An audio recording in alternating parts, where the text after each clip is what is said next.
Quand tout semble perdu, Dieu restaure ceux qui s'abandonnent à lui.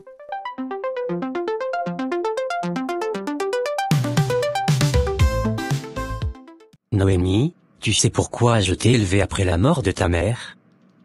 Tu crois que c'était facile? Que j'avais besoin d'une bouche de plus à nourrir? Si je te parle aujourd'hui, c'est pour ton bien. L'homme dont on parle, il est prêt à faire de toi sa femme. Tu vas enfin avoir une vie stable. Tonton. Je t'aime et je te respecte, mais je ne peux pas épouser quelqu'un que je ne connais pas. Ce n'est pas une vie stable. C'est une prison. Une prison? Tu oses parler de prison alors que c'est grâce à moi que tu as un toit sur la tête? Grâce à moi que tu as pu aller à l'école, avoir à manger tous les jours? Tu crois que j'ai fait tout ça pour que tu viennes ici me dire non? Je te suis reconnaissante, tonton, je le suis vraiment. Mais le mariage, c'est sacré pour moi. Je ne peux pas vendre mon cœur juste pour te remercier. J'ai le droit de choisir. Le droit? Tu crois qu'on a eu des droits, nous, quand on était jeunes? Tu crois que ta mère avait choisi ton père? Et pourtant elle a tenu jusqu'au bout. L'amour, c'est un luxe que vous, les jeunes d'aujourd'hui, croyez pouvoir vous offrir. Mais la vie, c'est pas une histoire à l'eau de rose, Noémie.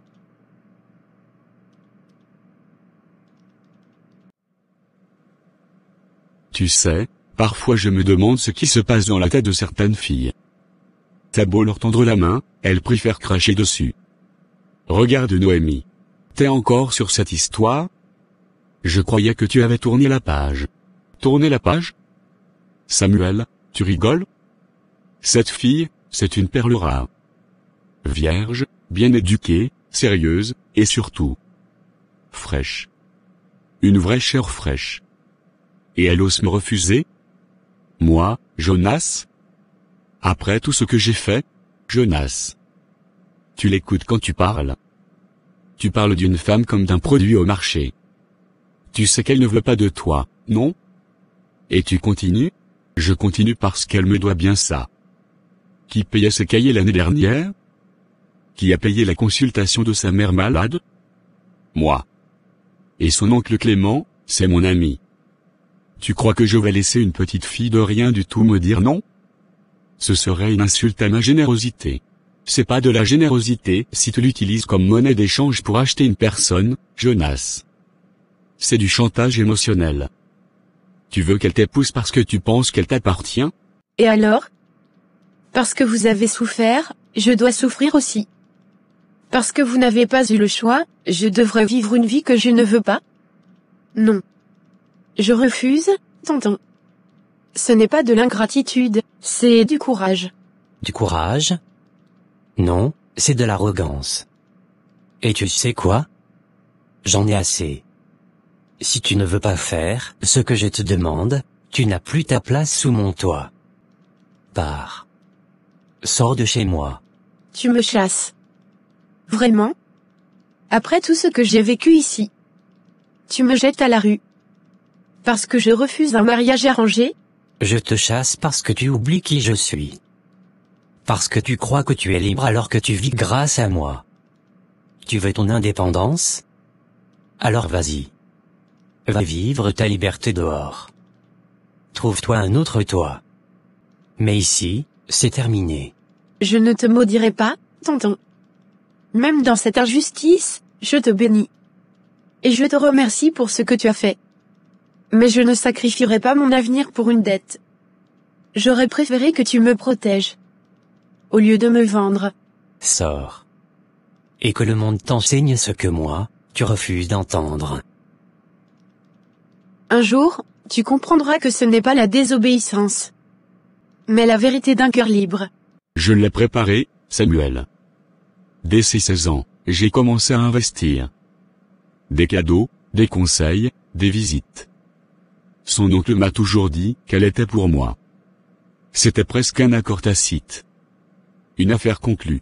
Elle n'est pas une affaire, ni une marchandise. Et ce que j'ai entendu, c'est que Clément l'a foutue à la rue, parce qu'elle ne voulait pas de toi. C'est ça que tu veux, une femme brisée, obligée de t'accepter pour survivre? Elle a refusé ma main. elle goûtera à la poussière avant de trouver un homme qui la mérite. Et crois-moi, dans ce pays, une fille qui refuse une sécurité, c'est une idiote. Moi, je suis riche, j'ai des contacts. Elle finira par revenir. Tu veux pas qu'elle t'aime. Tu veux qu'elle te cède. C'est de la violence, Jonas, même si tu le fais en costume. T'as tout, mais tu veux l'âme d'une fille qui ne t'aime pas. Pourquoi? Tu ne peux pas acheter la paix, Jonas. La paix, je l'aurai quand elle portera mon nom. Qu'elle le veuille ou non. Tu sais quoi? Si c'est ça ta vision de l'amour, tu fais honte à ton nom. Et à tout ce que tu prétends défendre. Un jour, tu tomberas sur plus fort que toi. Et tu verras que Dieu ne bénit jamais une obsession égoïste. Tu vas tourner comme ça encore longtemps? Tu vas finir par creuser un trou dans le carrelage, Clément. J'en reviens pas. Cette fille. Ingrate jusqu'au bout des ongles. Elle m'a regardé droit dans les yeux pour me dire non. À moi.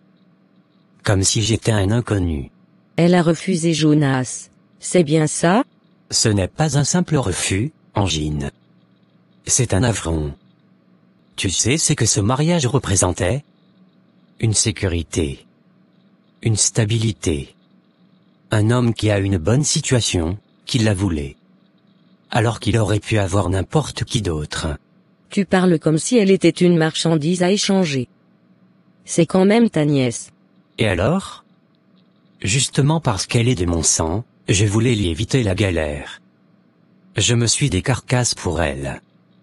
Quand sa mère est morte, qui l'a prise, qui l'a élevée, qui l'a nourrie, habillée, protégée. Toi. Et voilà comment elle me remercie. En me traitant comme un dictateur. En me jetant à la figure ses grands principes.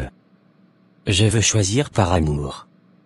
Je ne me sens pas à l'aise avec Jonas. Qu'est-ce que c'est que ça? Elle croit encore au conte de fées? À son âge? Chérie, entre nous, Jonas. Il ne me plaît pas trop non plus. Il est particulier. Particulier? Il a de l'argent, un poste dans l'administration, il a des projets. Et surtout, il voulait l'épouser, elle. Une orpheline sans fortune ni avenir. Est-ce que tu réalises l'honneur que c'était? Un homme peut être riche et quand même malsain. On a tous entendu ces histoires sur lui. Des rumeurs, Angine. Des jalousies. Les gens en parlent parce qu'il réussit. On ne bâtit pas une vie sur des on-dit. Et même si c'était vrai. Tu crois qu'on a le luxe de faire la fine bouche?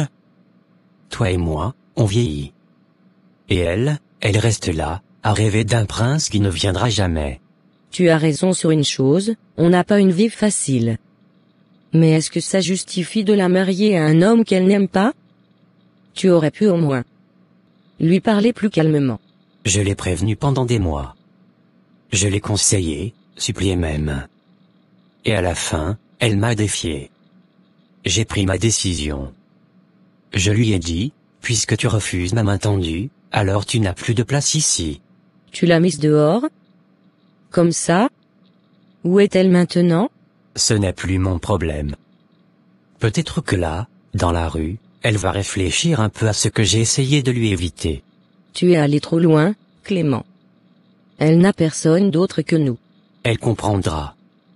Un jour, elle comprendra que tout ce que j'ai fait, c'était pour son bien. Et quand elle sera prête à demander pardon, peut-être que je lui rouvrirai la porte. Ou peut-être qu'elle ne reviendra jamais. Si elle dort dans la rue ce soir, ce sera sa décision. Que Dieu veille sur elle, là où elle est. Mademoiselle. Pardon de vous déranger, mais... Tout va bien? Vous semblez perdue. Je vais bien. Merci. Je ne veux pas vous effrayer. Je m'appelle David. Je vis juste ici, dans cette église. Je vous ai vu passer 2 fois, et j'ai senti que quelque chose n'allait pas. Vous êtes sûr que tout va bien? J'ai été mise dehors. Je suis désolé. Vous voulez en parler? Ou au moins vous mettre à l'abri? Il commence à pleuvoir plus fort.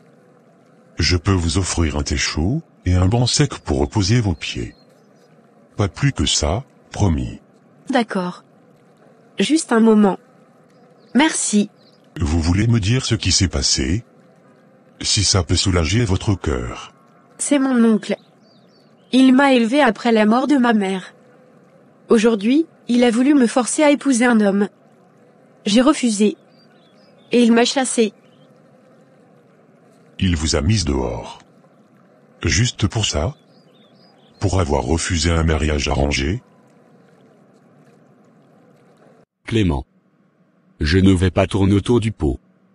Je t'ai rendu service. J'ai fermé les yeux sur certains de tes petits écarts. Je t'ai aidé quand tu étais dans cette mauvaise passe financière. Je t'ai même décroché ce contrat de chantier pour ton neveu. Je ne nie rien, Jonas. Et je te remercie encore. Alors j'estime que c'est normal que tu tiennes tes paroles. Noémie, ta nièce, me revient. Tu m'as promis qu'elle serait ma femme. C'est plus compliqué que ça. Noémie. C'est une tête dure. Elle refuse catégoriquement de t'épouser. Et alors? Tu es son tuteur, non? Elle logeait sous ton toit, elle mangeait ton pain. Tu lui dois tout ce qu'elle a. Elle te doit obéissance. Elle n'est plus chez moi. Je l'ai mise dehors quand elle a refusé de m'écouter. Et tu penses que c'est suffisant? Laisser une gamine errer seule alors que moi, je suis prêt à lui offrir une belle vie? Une maison, un nom, du respect, de l'argent? Mais elle ne veut pas. Et des rumeurs courent à ton sujet, Jonas. Certaines filles parlent d'eux. Comportement inapproprié. Tu comprends pourquoi elle hésite. Clément. Arrête. Tu sais très bien ce que valent ces rumeurs. Des jalouses, des envieuses. Quand un homme a du succès, il attire les vipères. Je ne dis pas que je crois ces histoires. Mais Noémie. Elle, oui. Elle a peur. Et je ne peux pas la forcer comme une chèvre vers l'abattoir. Pas un mariage. Un piège. L'homme qu'il veut me faire épouser. Il est riche, influent. Mais il y a des rumeurs. Des histoires qu'on murmure dans les couloirs, dans les marchés, entre voisines. Qu'il a touché des jeunes filles. Qu'il a acheté le silence de famille. Qu'il est dangereux. Est-ce que ces accusations ont été prouvées? Non. Rien n'a été prouvé. Il n'a jamais été arrêté, jamais poursuivi. Mais je sais ce que j'ai entendu. Je sais les visages fermés, les silences lourds quand son nom est prononcé. Et je crois à ce proverbe, la fumée ne sort pas sans feu. Oui. Il y a des silences qui crient plus fort que les mots. Et parfois, quand personne n'ose parler, c'est là que la vérité se cache le mieux. Mon oncle me dit que je suis ingrate. Que je me crois trop propre pour cette famille. Que j'ai oublié d'où je viens. Mais ce n'est pas de l'arrogance. C'est de la peur. Et de la dignité. Je préfère dormir dans la rue que de me donner à un homme qui pourrait me briser. Vous avez fait preuve d'un courage que beaucoup n'ont pas. Il faut une force immense pour dire non, surtout quand tout le monde attend un oui. Vous avez choisi la lumière. Même dans la nuit. Mais je suis seule maintenant. Et j'ai peur. Je ne sais pas où aller. Je n'ai personne. Et ce soir, j'ai pensé à ma mère. J'aurais voulu qu'elle soit là. Qu'elle me serre dans ses bras. Qu'elle me dise que j'ai eu raison. Elle le ferait, j'en suis certain. Et je crois qu'elle vous regarde. Fière. Vous avez protégé votre cœur, votre intégrité. Vous êtes restée droite, là où d'autres auraient plié. Je ne veux pas finir brisée. Je veux me marier un jour, oui. Mais pas par contrainte. Je veux aimer et être aimé. Pas me vendre pour une maison, ou pour que mon oncle soit content. Dieu n'a jamais voulu que ses enfants soient troqués comme du bétail. L'amour est un don libre. Et je crois que vous venez d'échapper à une cage dorée. Mieux vaut errer un temps, libre, que mourir à petit feu dans une prison luxueuse. Tu crois vraiment que Dieu voit ce que je vis? Je crois que Dieu vous voit. et qu'il vous a conduite ici pour une raison. Ce n'est pas un hasard si nos chemins se croisent ce soir. Vous êtes la bienvenue ici. Cette église, c'est aussi votre refuge. Et moi, je suis un frère en Christ. Pas un juge. Pas un maître. Un serviteur. Reposez-vous ici ce soir. Vous n'êtes plus seul. Merci, David. Merci. Tu ne sais pas à quel point tes mots m'ont réchauffé le cœur. Dieu a commencé une œuvre en vous. Et il la complétera. Reposez-vous. Demain est un jour nouveau. Après tout ce que j'ai fait pour toi, Clément? Après t'avoir aidé à payer ta dette à ce créancier? Après avoir fermé les yeux sur tes petits détournements au dépôt municipal? Tu veux me dire que tu ne peux pas convaincre une simple fille? Je ne dis pas non. Je dis que je dois faire ça avec stratégie. Il faut la piéger, la faire réfléchir. L'encercler avec sagesse. Parle. On va jouer sur ses émotions. On va faire en sorte qu'elle se sente coupable. Elle est sensible. Tu vas lui envoyer quelqu'un, une femme respectable, pour lui parler. Peut-être une dame de l'église. Quelqu'un qui saura la convaincre que c'est Dieu qui t'a placé sur sa route. Et ensuite? Ensuite, on va faire courir une rumeur, que tu veux épouser une autre si elle ne se décide pas. Tu fais semblant de te détourner d'elle. Elle est jeune, ça va la troubler. Elle va se sentir rejetée. Peut-être même jalouse. Tu es plus malin que je ne le pensais. Je ne fais que rendre service à un ami qui m'a beaucoup aidé.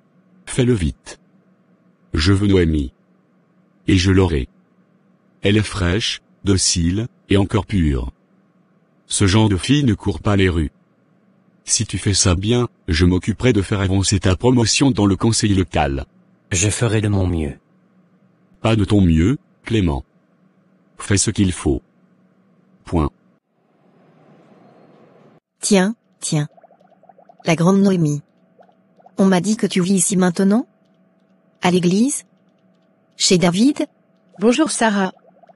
Oui, je suis ici temporairement. Je traverse un moment un peu compliqué. Compliqué? Ou bien c'est toi qui compliques ta vie toute seule? Parce que j'ai entendu dire que tonton Clément avait essayé de t'arranger un avenir en or. Et que madame a dit non. Pour rester ici, à laver des linges et dormir sur un banc de prière. Ce n'est pas une question d'or ou de banc. C'est une question de conscience. Et de dignité. Dignité? Tu parles de dignité alors que tu vis chez un homme? Seul avec lui dans cette église? Les gens parlent, tu sais. On murmure beaucoup, Noémie. Et dans ces histoires de je ne veux pas me marier, souvent. Il y a autre chose. Sarah. Je vis ici parce que je n'ai plus de toi. David m'a accueilli comme un frère. Il n'y a rien de honteux là-dedans. Et je n'ai rien à cacher. Tu crois que tu es meilleur que nous? Que tu es trop pure pour épouser un homme avec de l'argent? Trop sainte pour vivre comme tout le monde? On dirait que tu te prends pour une héroïne de roman chrétien, mais tu fuis juste la réalité. Je ne me crois meilleure que personne. Mais je ne peux pas vendre mon silence contre des bijoux. Et je ne peux pas épouser un homme dont les actes sont entourés de peur. Tu sais de quoi je parle. Encore cette vieille histoire de rumeur? Il aurait fait ceci, il aurait touché cela. Rien n'a été prouvé, Noémie. Et même s'il avait fauté, tu aurais été sa femme. Tu aurais vécu dans une grande maison, avec des voyages, des voitures, du confort. Tu aurais pu changer sa vie, ou la tienne au moins. Mais toi, tu préfères traîner ici avec David. Et qu'on te prenne en pitié. Tu ne comprends pas. Ce n'est pas une question de luxe. C'est que je ne veux pas dormir à côté d'un homme que je crains. Je ne veux pas m'habiller en robe de mariée pour cacher les soupirs de jeunes filles blessées. Même si personne ne parle. Je les entends. Je les sens. Tu parles comme une vieille prophétesse. Mais tu n'as rien. Pas de maison. Pas de mari. Pas d'avenir. Et toi tu refuses ce qu'on t'offre? Ce monde ne récompense pas les intègres, ma chère. Il récompense celles qui savent saisir les opportunités. Alors je choisis de ne pas être récompensé par ce monde. Je préfère perdre aujourd'hui que me trahir toute une vie. Tu sais ce que les gens disent? Que tu fais la difficile, mais que tu restes collé à David pour qu'il te prenne. Et qu'un jour, tu tomberas enceinte par accident. Et que tu diras que c'est Dieu qui t'a envoyé ici. C'est ce que tu crois? Que je suis ici pour séduire un homme? Alors que je suis brisé, fatigué, et que je cherche juste un endroit où respirer? Est-ce donc si impensable de croire qu'un homme puisse m'aider sans me vouloir dans son lit? Moi je dis juste ce que les gens pensent.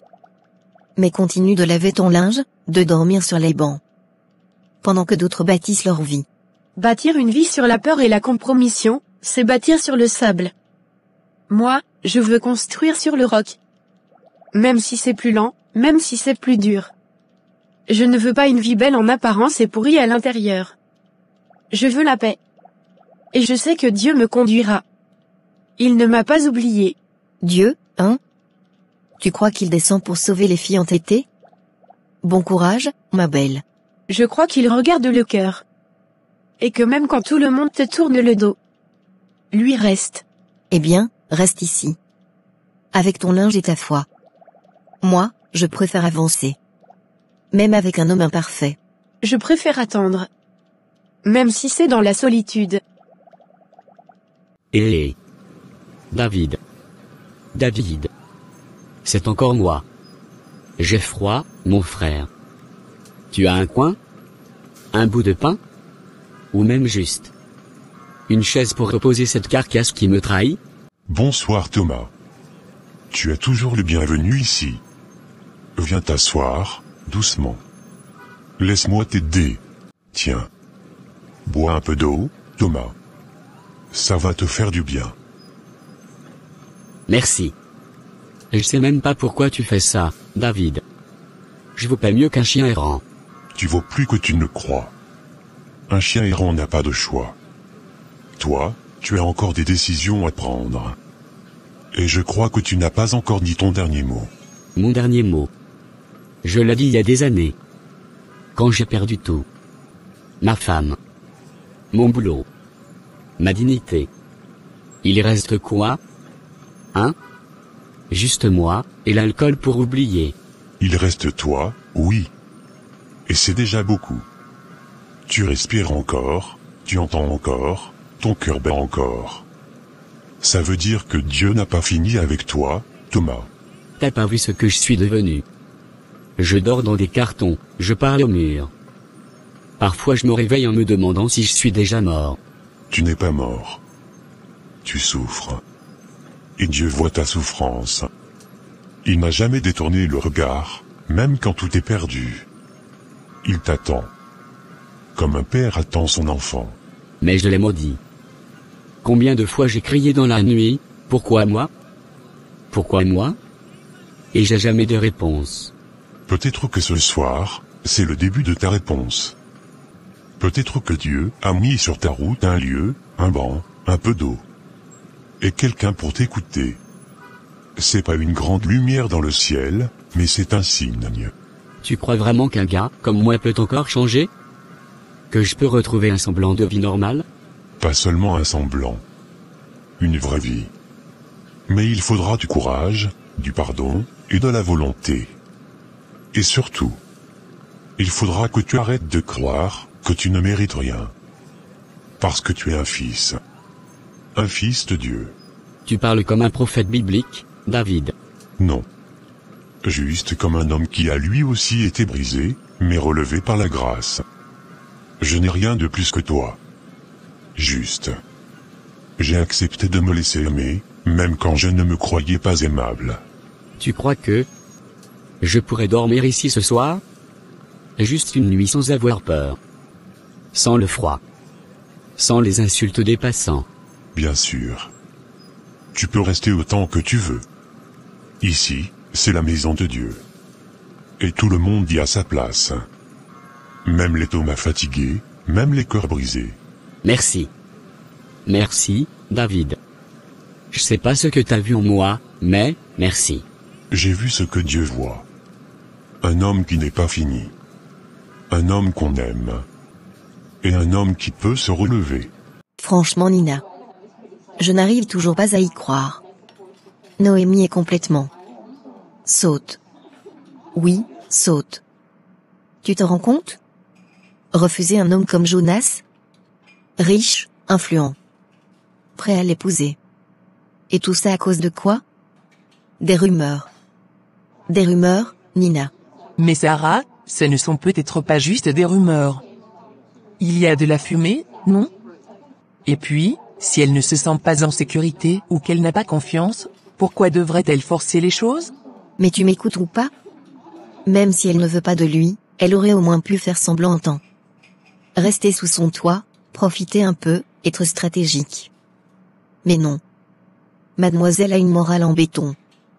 Elle veut pas épouser le diable, comme elle dit. Et en attendant, elle dort à moitié dehors, dans une église, sans avenir. Ça me rend dingue. Mais... tu ne trouves pas qu'elle a du courage justement? Elle choisit sa dignité plutôt que le confort. Moi, je l'admire pour ça. Admirer quoi? Refuser une homme riche pour aller s'enfermer avec des clochards dans une église? Et après, on s'étonne que les gens ne sortent jamais de leur misère. Nina, ouvre les yeux. Elle avait une opportunité de changer de vie. Qu'elle l'aime ou pas, franchement, ce n'est même plus une question. Elle aurait pu faire un peu semblant, prendre ce qu'elle pouvait prendre, et ensuite... elle aurait vu. Tu appelles ça un refuge spirituel? Ou une décharge publique? Franchement David, c'est n'importe quoi ce que tu fais. Bonjour Clarisse. Tu sembles agité ce matin. Tu veux qu'on parle? Non, je ne veux pas parler, je veux comprendre pourquoi un ivrogne comme ce Thomas dort dans l'église. Et pourquoi tu encourages ce genre de déchéance? C'est un lieu saint ici, pas un dortoir pour rater. Thomas est un homme blessé. Il n'est pas un raté. Il est un être humain. Et cette église, c'est aussi pour ceux qui sont à terre. Blessé? Non. Perdu. Sale. Dangereux même. Et tu le laisses s'installer comme un invité d'honneur? Tu crois que Dieu t'a demandé de faire de cet endroit une auberge pour clochards? Je crois que Dieu m'a demandé d'aimer. Même ceux qu'on rejette. Même ceux qui sentent mauvais. Même ceux qui font peur. Jésus n'a-t-il pas marché avec les lépreux? Avec les prostituées? Avec les collecteurs d'impôts? Pourquoi crois-tu qu'on devrait agir autrement? Toujours la même chanson, aime ton prochain, aide les pauvres, c'est bien beau dans les sermons, mais dans la vraie vie. Tu crois que ces gens-là changent vraiment? Ouvre les yeux. Ils profitent. Ils salissent. Ils n'ont rien à perdre. Et toi, tu les couvres de miséricorde comme s'ils étaient des saints incompris. Et toi, Clarisse? Tu crois que tu as mérité tout ce que tu as? Ton confort, ta beauté, ton statut, tu penses vraiment que c'est ton mérite qui t'a distingué? Tu ne vois pas que tout cela pourrait être enlevé en un clin d'œil? Je travaille dur pour ce que j'ai. Moi, je ne passe pas mes journées à mendier des restes. Je construis. J'avance. Et je ne m'abaisse pas à traîner avec ceux qui ont fait de mauvais choix. Tu sais que tu parles de mariage comme d'un contrat d'affaires, Sarah? Et alors? Le mariage, aujourd'hui, c'est quoi sinon ça? Faut arrêter de rêver à l'amour comme dans les romans. L'amour, ça ne paye pas les factures. Jonas est prêt à l'épouser, elle n'a rien à perdre. En plus, ce n'est même pas prouvé qu'il a fait ce qu'on dit. Il n'a jamais été condamné. Oui, mais il y a des choses qu'on ne peut pas ignorer. Des filles ont parlé. Même si ce n'est pas confirmé, ce genre d'accusation. Ça ne vient pas de nulle part. Et imagine un peu. Imagine que Noémie l'épouse, et plus tard, elle a des enfants. Tu oserais laisser tes enfants seuls avec un homme comme ça? Non. Alors pourquoi elle devrait? Tu marques un point. Mais franchement, j'en ai marre de voir les gens gâcher leur vie à cause de principes. La vie est dure. Faut savoir la prendre comme elle vient. La vie est dure, oui. Mais Dieu est juste. Et Noémie fait peut-être confiance à Dieu plus qu'à l'argent de Jonas. Peut-être que c'est elle qui est la plus lucide d'entre nous deux. Lucide. Ou naïve. Le temps nous le dira. Mais moi, j'espère qu'elle ne viendra pas pleurer quand elle aura vraiment tout perdu. Parce qu'avec ce genre de choix, elle va droit dans le mur. Ou peut-être droit vers un miracle. Et si c'était toi qui tombais demain? Si une maladie, un accident, une perte changeait tout. Tu voudrais qu'on te parle comme tu parles à Thomas? Tu voudrais qu'on dise, elle a fait de mauvais choix, tant pis pour elle? Mais je ne tomberai pas, David. Parce que je suis prudente. Parce que je sais avec qui je marche. Et certainement pas avec ceux qui s'écroulent à la première tentation. Moi, je suis droite. Droite, mais dure. Tu fais peur aux faibles, Clarisse. Tu les méprises. Et ça, ce n'est pas de la droiture. C'est de l'arrogance. Et l'arrogance ne bâtit rien dans le royaume de Dieu. Tu oses me faire la morale? À moi qui soutiens cette église depuis des années? Qui donne, qui prie, qui conseille? Tu préfères ces locumènes à ceux qui portent encore un peu de dignité? Je ne préfère personne. Je choisis l'amour. L'amour vrai. Celui qui ne trie pas. Celui qui ne regarde pas les apparences, mais les cœurs. Clarisse, je t'en prie, ouvre ton cœur. Ne laisse pas la religiosité te voler la compassion. Compassion? La compassion est un luxe que seuls les faibles peuvent se permettre. Moi, j'ai appris à survivre. Et dans ce monde, être gentil ne paie pas. Être dur, oui. Alors tu as survécu, mais tu as oublié comment vivre. Parce que vivre vraiment, c'est pleurer avec ceux qui pleurent. C'est tendre la main à celui qui tombe. C'est croire, même quand c'est risqué. Tu crois que tu me comprends, David? Tu ne sais rien de ce que j'ai vécu. Rien. Ce monde m'a appris à ne dépendre de personne. Alors ne viens pas me faire la leçon sur la pitié. Je ne veux pas te faire la leçon. Je veux juste que tu n'oublies pas, que tu es aimé. Même avec cette dureté. Même avec cette colère. Mais tu peux choisir autre chose. Tu peux encore apprendre à aimer vraiment. Tu perds ton temps. Tu crois trop aux contes de fées. Moi, je crois à la réalité. Et la réalité, c'est que les faibles se font dévorer.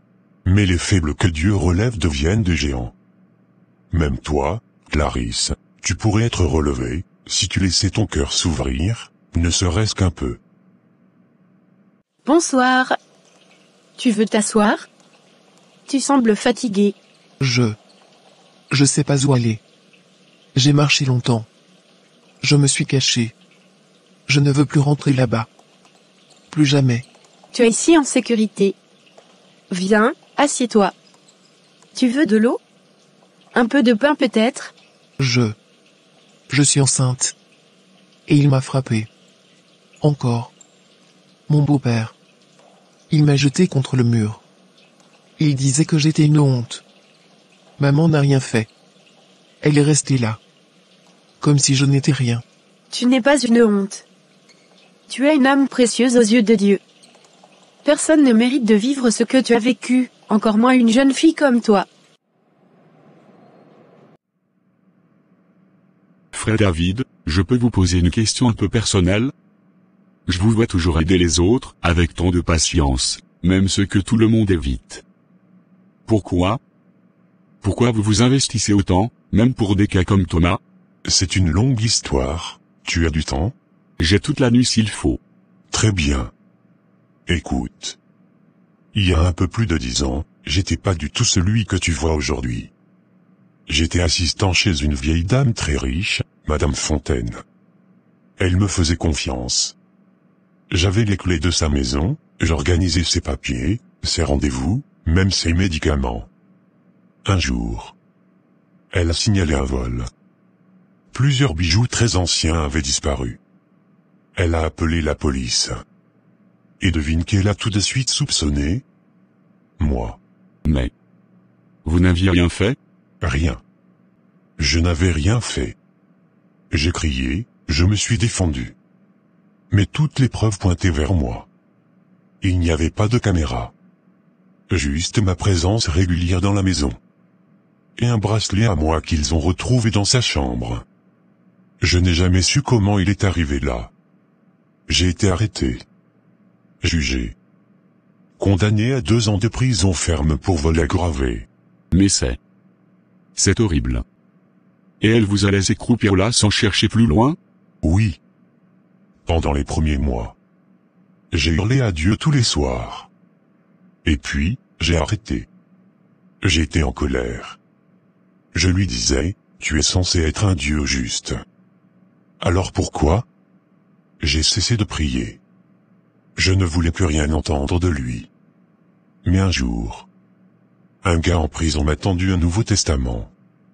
Il s'appelait Malik. Il avait été imam avant, mais il avait rencontré Christ en détention. Il m'a dit, lis ça. Même si t'es fâché contre lui. Lis quand même. Et vous avez lu? Je ne voulais pas que ça arrive. C'était un garçon du quartier. Il disait qu'il m'aimait. Puis quand il a su que j'étais enceinte, il est parti. Et là, mon beau-père a commencé à me battre. Il disait que j'étais comme ma mère, que je n'étais qu'une fille facile. Je n'ai que 17 ans, madame. Je suis fatiguée. Tu peux m'appeler Noémie. Et ici, tu es chez toi. Tu vas rester ici cette nuit. Et même plus longtemps si tu le veux. On va s'occuper de toi. Tu n'es plus seule maintenant. Pourquoi Dieu m'a laissé souffrir comme ça? Pourquoi il ne m'a pas protégée? Je comprends ta douleur. J'ai moi-même connu l'abandon. Mais Dieu ne t'a jamais quitté. Il a vu tes larmes. Il a entendu tes cris. Et ce soir, il t'a conduite ici, pas pour te juger, mais pour te restaurer. Ton histoire n'est pas terminée. Dieu peut encore écrire quelque chose de beau à partir de tes cendres. Tu crois vraiment que Dieu peut m'aimer encore? Moi, avec tout ce que j'ai fait. Tout ce que j'ai subi? Je suis certaine qu'il t'aime. Et je vais t'aider à le découvrir toi-même. On va prier ensemble, manger quelque chose. Et demain, on ira voir un médecin. Tu ne porteras plus ce fardeau seul. Tu es la première personne à me dire ça. Depuis longtemps. Merci. Noémie. Viens dans mes bras. Tu as aimé, Christelle. Et tu ne seras plus jamais invisible. Oui. Avec les dents serrées. Mais tu sais ce que j'ai lu ce soir-là. Esaïe 61. Il m'a envoyé pour guérir ceux qui ont le cœur brisé, pour proclamer aux captifs la liberté. J'ai pleuré. Pour la première fois depuis longtemps. J'ai pleuré parce que j'avais cru que Dieu m'avait abandonné, mais en réalité, il m'avait rejoint en prison. Et j'ai recommencé à prier. Doucement. En tremblant. J'ai dit, Seigneur. Si tu es vraiment là. Je te rends ma vie. Même ici. Même enfermé. Et c'est là que tout a changé? Pas tout de suite. Mais mon cœur, oui. Je commençais à avoir la paix, malgré les barreaux. Et 9 mois avant ma sortie, j'ai reçu une visite inattendue. Madame Fontaine. Elle est venue en personne, les yeux pleins de larmes. Elle s'est excusée? Oui. En pleurant. Elle avait découvert que son propre fils, un toxicomane, avait volé les bijoux pour les revendre. Il avait tout caché. Même mon bracelet. Elle avait mis un détective privé sur le coup. Et la vérité est sortie. Elle a écrit une lettre officielle au tribunal. Ils ont révisé mon dossier. Mais moi, je n'avais même plus envie de me battre. J'étais libre à l'intérieur. C'est là que j'ai compris que parfois, Dieu utilise même l'injustice pour te briser. Et te reconstruire. Et quand vous êtes sorti? Je n'avais plus rien. Plus de maison, plus d'amis. Mais j'avais Dieu. Et une mission, aider ceux que plus personne ne croit. Les Thomas, les Noémie, les marginaux, les anciens dealers, les rejetés. Je suis retourné voir Malik. Il m'a dit, toi aussi, maintenant, tu portes la clé des cellules invisibles. Et depuis ce jour, je ne m'arrête plus. Frère. Merci de m'avoir raconté ça. Je me plains parfois de ma petite vie. Mais vous êtes un miracle ambulant. Non, Jérémie. Je suis juste un ancien prisonnier. sauvé par la grâce. Alors, c'est toi la fameuse Noémie? Celle que tout le monde défend comme si tu étais un petit agneau innocent. Tu ne dis pas grand-chose, hein? Toujours en train de faire semblant d'être douce, serviable, effacée. Bonsoir Clarisse. Si j'ai fait ou dit quelque chose qui t'a offensé, je suis prête à t'écouter. M'offenser? Non ma chère. Je suis juste lucide. Moi je t'observe depuis un moment. T'as ce regard. Ce petit air naïf. Mais je connais les femmes comme toi. Les soi-disant saintes qui viennent rôder autour des hommes à l'église avec leur histoire de souffrance. Je suis sûr que t'as ton plan. Tu penses que je ne vois pas comment tu regardes David? Et comment lui te regarde? Toujours prêt à recueillir les pauvres brebis. David est un frère en Christ, comme toi et moi. Il a eu de la compassion pour moi, comme il en a pour tous ceux qui entrent ici avec un cœur brisé. Pourquoi cette colère envers moi? Parce que je ne suis pas stupide. Il ramasse toujours les déchets dans la rue comme toi. Des SDF, des filles perdues, des cas désespérés. Et ensuite, il joue les bons samaritains et leur donne de l'importance. Et vous profitez de son cœur faible. Mais cette église n'est pas un refuge pour les tentatrices. Toi, tu viens cacher tes vraies intentions derrière tes grands silences et ton visage doux. Je ne suis ni une tentatrice, ni une manipulatrice. Je suis une âme blessée qui a trouvé refuge ici. Je n'ai rien demandé à personne, si ce n'est la paix de Dieu. Pourquoi crois-tu que je cherche à séduire qui que ce soit? Oh, voyons, ne joue pas les saintes. Tu vis ici maintenant, tu aides, tu pries, tu pleures. Et puis, tu laisses les hommes te défendre comme si t'étais un joyau tombé du ciel. Tu crois qu'on ne voit pas que David commence à te préférer à toutes les autres femmes ici? Il t'écoute, il te soutient, il te regarde comme s'il voyait Marie elle-même. Clarisse. Ce que tu ressens, c'est peut-être de la jalousie ou une douleur que tu n'as pas encore exprimée. Mais sache que je n'ai rien volé à personne. Je ne cherche à plaire qu'à Dieu. Si je suis ici, c'est parce que j'ai été rejetée, humiliée, trahie. Et c'est ici que j'ai trouvé un peu de réconfort. Est-ce un crime que de chercher la paix? La paix? Tu ne sais même pas ce que c'est. Tu veux juste une nouvelle vie, un nouveau statut. Tu veux que les gens t'admirent. Mais tu n'es pas comme nous, Noémie. Tu viens d'en bas. Et tu n'as rien à faire ici. C'est moi qui te le dis. Dieu ne regarde pas d'où l'on vient. Il regarde le cœur.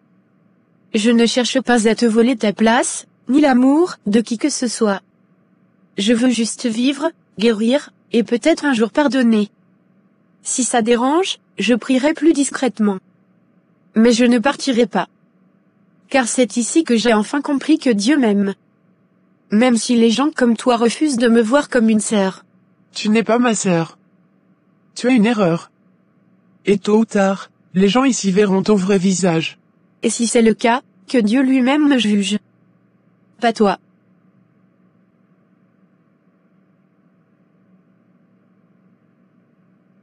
Est-ce ici qu'on trouve la paix? Bonsoir madame. C'est une grande question que vous posez. Et si je vous disais que c'est précisément ce que plusieurs cherchent ici chaque soir? C'est si simple. Je pensais que ce serait plus grand, plus décoré. Je me suis perdu dans la ville, dans mes pensées. Et je me suis retrouvé devant cette porte. Alors je suis entré. Je ne sais même pas pourquoi. Parfois, ce n'est pas nous qui cherchons la paix. C'est elle qui vient à nous. Et elle vous a conduite ici. Asseyez-vous, si vous voulez. Vous êtes le pasteur? Non, pas exactement. J'habite ici, je m'occupe du lieu. Disons que j'ai été moi aussi un chercheur de paix, et un jour, elle m'a trouvé. Depuis, je reste ici pour l'offrir à ceux qui, comme moi, ont été brisés, perdus, épuisés. Brisé. Vous ne pouvez pas imaginer à quel point on peut être brisé. Même quand on a tout. Essayez-moi. Vous seriez surprise de ce que les gens cachent sous leurs beaux habits et leurs montres en or. Je suis riche. Très riche. Mon père m'a laissé une fortune. J'ai des maisons, des voitures, Des gens qui m'ouvrent les portes, qui m'applaudissent quand je parle. Et pourtant, je n'ai pas dormi paisiblement depuis des années. Chaque nuit, je suis hanté. Mon cœur est vide. Je me regarde dans le miroir et je ne reconnais plus cette femme. Et personne ne le sait? Personne ne le voit. J'ai appris à jouer le rôle. Sauf que ce soir, je n'en pouvais plus.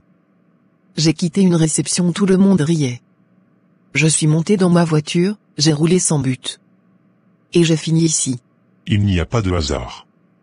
Dieu voit ce que les autres ne voient pas. Il vous connaît mieux que vous-même. Il savait que vous alliez venir. Il connaît vos nuits blanches, vos larmes invisibles. Mais pourquoi? Pourquoi suis-je comme ça? Je fais des dons, je soutiens des causes. Mais rien ne me soulage. Je suis fatigué. Vous faites, mais vous ne recevez pas. Vous donnez de l'argent, du temps, des apparences, mais avez-vous déjà ouvert votre cœur à celui qui guérit? La paix que vous cherchez, elle ne vient pas d'un compte en banque. Elle vient d'une personne. Une personne? Jésus-Christ. Il est la paix.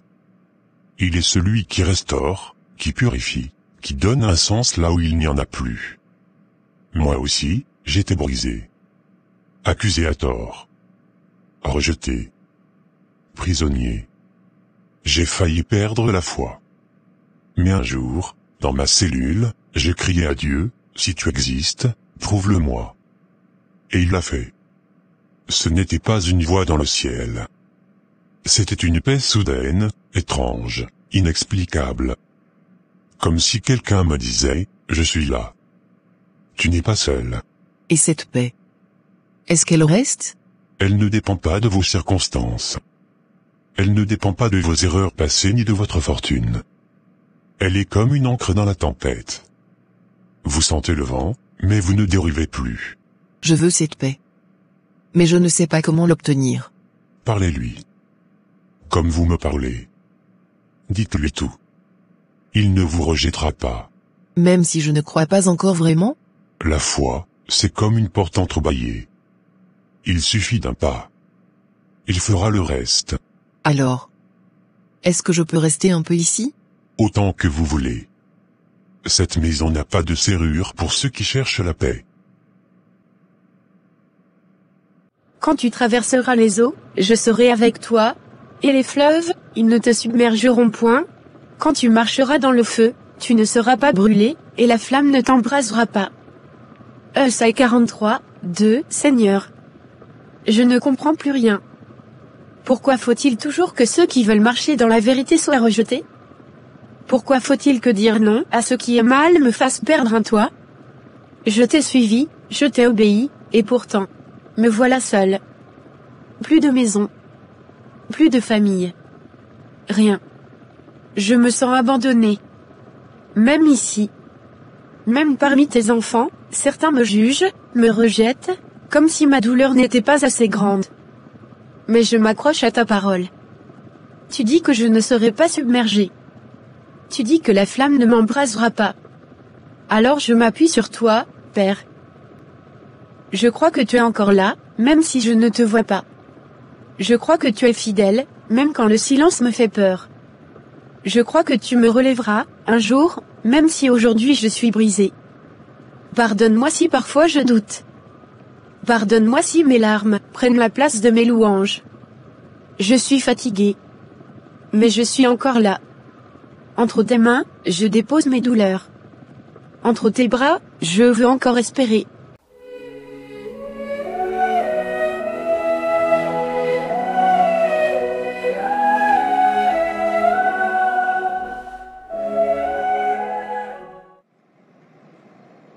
Merci d'être venue, Sarah. Je voulais qu'on parle loin des oreilles indiscrètes. Je me suis douté que c'était pas juste pour bavarder. Avec toi, c'est jamais anodin. Alors, dis-moi. Quelle magouille cette fois? Je veux qu'on se débarrasse de Noémie. Elle me fait honte. Et maintenant que ce David traîne avec elle, je ne supporte plus cette mascarade. Ces couples-là, il faut les faire tomber. Et pour ça, j'ai besoin de quelqu'un d'intelligent. Et discret. Toi, T'as vraiment aucun scrupule. Mais je t'écoute. Tu veux que je fasse quoi? Qu'est-ce que j'y gagne? 5 000 €. En liquide. Et il y en aura 5 autres si tout se passe bien. Tu sais parler aux femmes. Continue. Je veux que tu SEMES la zizanie à l'église. Tu connais les faiblesses des gens, les petites jalousies, les soupçons, les ragots. Tu sais comment t'y prendre pour faire croire que Noémie est une manipulatrice, qu'elle veut séduire David pour profiter de lui, ou pire, qu'elle cache un passé douteux. Et toi tu feras semblant d'être une amie inquiète. Mademoiselle Noémie. J'aurais voulu vous recevoir dans d'autres circonstances, mais je ne vais pas tourner autour du pot. Les résultats sont arrivés ce matin. Dites-moi la vérité, docteur. J'en ai marre des silences et des mots compliqués. Je comprends. Vous êtes jeune, pleine de vie, forte. Mais ce que je vais vous dire va demander une autre force. Une force intérieure. Je suis prête. Enfin. Je crois. Allez-y. Vous êtes atteinte d'une pathologie auto-immune très rare. Une forme sévère de lupus systémique érythémateux, qui a déjà affecté plusieurs de vos organes. Vos reins sont atteints, votre système immunitaire est en hyperactivité, et vos taux d'anticorps sont anormalement élevés. Et c'est grave? Je veux dire, est-ce que je peux guérir? Il n'y a pas de guérison complète connue à ce jour. Il existe des traitements pour ralentir l'évolution, atténuer les symptômes. Mais dans votre cas, la maladie est déjà avancée. Nous pouvons vous aider à avoir une meilleure qualité de vie, mais je vais mourir, c'est ça? Tu veux que je joue l'hypocrite religieuse, c'est ça? Que je dise, frères et sœurs, prions pour Noémie. Elle cache peut-être quelque chose de grave. Exactement. Tu n'as pas besoin de l'accuser directement. Il suffit de poser des questions, des doutes, insinuer. Et je veux que tu montes Clarisse contre elle. Elle est déjà à moitié jalouse de Noémie, tu n'auras qu'à souffler sur les braises. Clarisse? La folle là? Elle morde qu'on touche à son église. Ok. Je vois. Et David? David, c'est le plus dangereux. Les gens commencent à le respecter. Ils disent que son témoignage est puissant. Mais moi je sais ce que c'est, un ancien prisonnier, un raté. Il faut qu'il tombe avec elle. Et tu sais comment? En insinuant qu'il couche avec Noémie.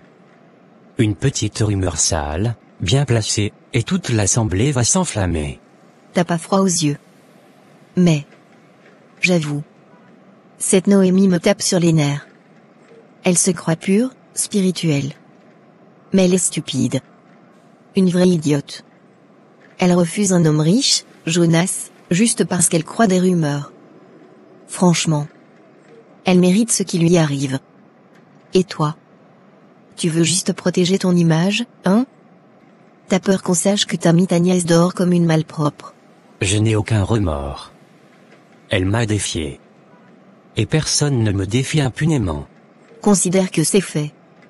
À partir de demain, l'église va lentement se diviser. Clarisse parlera à Nina, Nina parlera à Christelle, et ainsi de suite. Noémie et David seront perçus comme des serpents parmi les brebis. Discrétion absolue. Toujours. Et Clément. La prochaine fois, prévois une autre enveloppe. J'adore travailler avec les hypocrites bien habillés. Je ne veux pas dire ça comme ça. Ce n'est pas immédiat. Certaines personnes vivent longtemps avec cette maladie. Mais il faudra beaucoup de courage. Et de foi. La foi. J'en avais. Avant. Je croyais que Dieu m'avait envoyé ici, dans cette ville, dans cette église, pour un nouveau départ. Mais regardez-moi. Rejeté, calomnié, humilié. Et maintenant, malade. Très malade. Où est-il, ce Dieu qu'on me vante à l'église tous les dimanches? Noémie. Je ne suis pas pasteur. Mais je sais que c'est dans les ténèbres que certaines personnes découvrent la vraie lumière. Il y a quelque chose en vous. Une force. Je le vois. Et peut-être que ce que vous traversez a un sens. Même si vous ne le voyez pas encore. Je suis fatigué, docteur. je suis si fatiguée. Depuis que je suis petite, c'est la douleur. La trahison. L'injustice. Et maintenant, la maladie.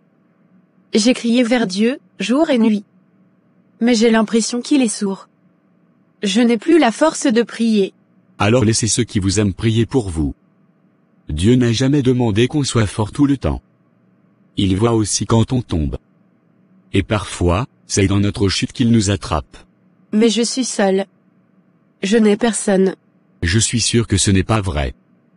Vous pensez à David, n'est-ce pas? Cet homme est toujours dans la salle d'attente quand vous venez ici. Il vous regarde comme quelqu'un qui veut protéger ce qui est précieux. Il ne vous laissera pas traverser cela seul. Il est là. Encore aujourd'hui? Oui. Il m'a dit, si elle a besoin de parler, je suis là. Même si elle me rejette, je reste. Je crois qu'il vous aime, Noémie. D'un amour vrai. Peut-être que... Je vais essayer. De croire encore un peu. Un tout petit peu. Et ce petit peu, c'est assez pour que Dieu fasse le reste.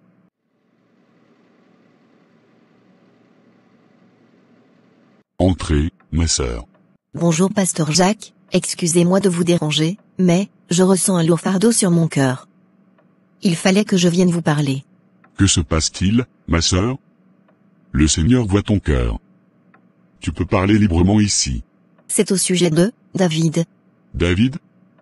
Celui qui vient d'arriver il y a quelques mois? Celui qui aide à l'entretien, et que tu félicitais il n'y a pas si longtemps pour son zèle dans le service? Oui. Justement. Je regrette mes premiers jugements trop hâtifs. Pasteur. Je crois qu'il se sert de l'Église pour séduire les femmes. Je ne peux plus me taire. Sarah. Tu sais ce que tu es en train d'insinuer? Ce sont des accusations graves. Il ne faut pas souiller un frère sans preuve. Es-tu certaine de ce que tu dis? Pasteur. Je l'ai vu avec mes propres yeux. D'abord, avec cette petite Noémie. Il est toujours avec elle, il la raccompagne, il la regarde d'une manière ambiguë. Et maintenant, c'est Christelle, cette fille de 17 ans qui est venue récemment. Elle passe son temps dans la salle d'entretien avec lui sous prétexte qu'il l'aide à trouver sa voie. As-tu parlé à David de tes soupçons? As-tu observé un comportement inapproprié ou simplement de la bienveillance fraternelle? Noémie. Tu vas bien? Qu'est-ce que le médecin t'a dit? Il m'a dit que ce que j'ai, ça ne se soigne pas. Il a dit qu'ils peuvent essayer de ralentir. Mais pas guérir. Mon Dieu. Noémie. Je suis désolé. Tu sais ce qui est drôle? J'ai toujours pensé qu'un jour, Dieu finirait par me sortir de ce tunnel. Mais je crois que... je me suis trompée. Ne dis pas ça. Tu ne t'es pas trompé. Dieu n'a pas fini avec toi, Noémie. Alors pourquoi moi? Pourquoi maintenant? J'ai déjà tout perdu. Ma famille. Mon toit. Mon avenir. Et maintenant, c'est ma santé? C'est trop. C'est beaucoup trop. Je sais que tu souffres. Mais je t'en supplie, ne baisse pas les bras. Ne laisse pas ce diagnostic voler ta foi. Mais c'est facile pour toi de parler de foi. Tu n'as pas été abandonné comme un chien. Tu n'as pas été traité comme une moins que rien. Tu n'es pas malade, toi. Tu n'es pas seul. Pasteur, avec tout le respect que je vous dois, vous êtes un homme de Dieu, mais parfois trop naïf. Il y a des loups en vêtements de brebis. Et David? Il est charismatique, il sait parler, il fait croire qu'il est repenti. Mais je sens qu'il cache quelque chose. Tu dis je sens. Mais ton cœur peut-il être le juge? Ton sentiment personnel suffit-il à jeter le discrédit sur un homme? Tu sais, nous avons tout un passé. Ce n'est pas le passé qui définit notre place dans l'Église, mais notre repentance et notre marche présente avec Christ. Mais pasteur, vous préférez attendre un scandale? Quand une des filles sera enceinte ou blessée? Il parle trop bien, justement. Les femmes vulnérables tombent facilement dans ces pièges. Il les console, les écoute, puis, les possède. Je le sais. Attention. Ce genre de parole, sans preuve, peut devenir de la calomnie. Et Dieu est la calomnie. Proverbe 6h16-19 le dit clairement. Celui qui répand des calomnies parmi les frères, Dieu le déteste. J'ai pris des photos. Des preuves. Regardez ça. Ce que je vois ici, c'est un homme parlant à des sourds dans le besoin. Rien de déplacé. Rien d'illégal. Je ne vois ici que la projection de tes propres blessures. Es-tu jalouse? Ou as-tu quelque chose contre David ou contre Noémie? Jalouse? Moi? De cette ignorante naïve? Non, pasteur. Mais je refuse que notre église se transforme en refuge pour manipulateurs. Et si vous ne faites rien, je vais en parler aux autres femmes.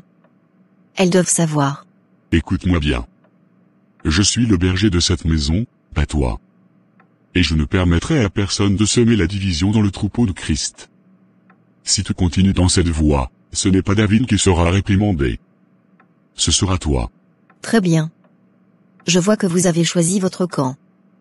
Mais je vous aurais prévenu. Seigneur, donne-moi le discernement et la sagesse. Et protège ton Église des ténèbres, qu'elles viennent de l'extérieur ou de l'intérieur. Tu as raison. Je ne ressens peut-être pas tout ce que tu ressens, mais je vois ta douleur, Noémie. Et je suis là. Je suis là, même si tout le monde t'a laissé tomber. Mais Dieu? Où est-il? Tu peux être là, toi. Mais où est Dieu? Pourquoi il me regarde me noyer sans intervenir? Pourquoi il m'a laissé tomber encore une fois? Et si ce n'était pas un abandon? Et si c'était une épreuve? Une traversée? Tu te souviens d'Ésaïe 43, 2? Quand tu passeras par les eaux, je serai avec toi. Il n'a jamais dit que les eaux ne viendraient pas. Il a promis d'être avec toi dedans. Mais je suis fatigué, David. Tellement fatigué. Je n'ai plus la force de croire, ni de me battre. Je voudrais juste dormir, oublier que j'existe. Alors laisse-moi croire pour toi. Laisse-moi porter la foi pendant que tu reposes ton cœur. Je ne te laisserai pas traverser ça seule, Noémie. Et si je meurs? Et si Dieu ne fait rien, malgré tes prières et ton amour? Alors je t'aimerai jusqu'au bout. Et je croirai pour toi jusqu'à ton dernier souffle, s'il le faut. Mais moi, je crois qu'il n'en a pas fini avec toi. Je crois que tu verras encore sa gloire. Pas parce que tu es forte, mais parce qu'il est fidèle, même quand notre foi vacille. Pourquoi tu es si bon avec moi? Alors que je ne crois même plus. Parce que l'amour de Dieu ne dépend pas de ce que tu crois. Il est là. Même quand tu doutes. Même quand tu cries. Même quand tu tombes. Vous êtes ici depuis un bon moment, non? Je vous vois souvent, le matin. Oui. Le matin est la seule partie du jour où je respire encore un peu. Après, tout devient plus lourd. C'est ironique, hein? Je l'apporte avec moi, mais je ne suis même pas sûr que Dieu m'écoute encore. Pourquoi pensez-vous ça? Parce que j'ai tout perdu. Ma femme, mon travail, ma dignité. Ma femme. Elle est morte d'un cancer foudroyant. On avait prié, jeûné, cru. Mais elle est partie. Et avec elle, ma foi. Je suis désolé. La souffrance, parfois, nous frappe sans explication. Et on a beau chercher, Dieu semble silencieux. Silencieux, oui. J'ai crié vers lui. Je l'ai supplié. Mais c'est comme s'il s'était détourné. Et je suis resté seul avec ma douleur. Les gens à l'église, ils ont disparu. Je ne suis plus qu'un souvenir gênant. Je dors chez un cousin, je cherche du travail, n'importe quoi. Mais personne ne me tend la main.